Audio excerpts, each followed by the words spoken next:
Maximum எல்லாருக்கும் first பேபிக்கு இந்த ஒரு கொஷின் கேட்டிருப்பாங்க.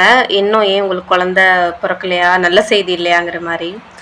செகண்ட் பேபிக்கு கூட கேட்பாங்கங்கிறது என்னோட லைஃப்பில் தாங்க நான் பார்க்குறேன். இதில் அக்யூஸ்டே என் ஹஸ்பண்ட் தான். அதை நீங்கள் நோட் பண்ணி ஞாபகம் வச்சுக்கணும்.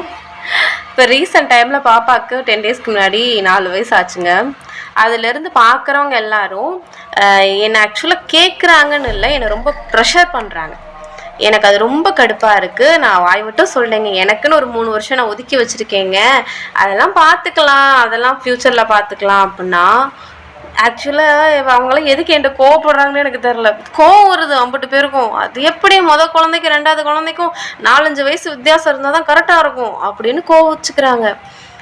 எனக்கும் என் அக்காவுக்கும் 11 வயசு வித்தியாசங்க. எங்கள் அக்கா மேலே எனக்கு பாசம் இல்லையா, இல்லை எங்கள் அக்காவுக்கு தான் என் மேலே பாசம் இல்லையா? இந்த வயசு வித்தியாசம் எதுக்காக இப்படின்னு எனக்கு தெரியல. 3 வருஷம் கழிச்சு பெற்றுக்கிட்டாலும் நான் தான் பார்க்க போகிறேன், இப்போ நான் பெற்றுக்கிட்டாலும் நான் தான் பார்க்க போகிறேன். சொல்கிறவங்க கேட்குறவங்க யாரும் பார்க்க போகிறது கிடையாது.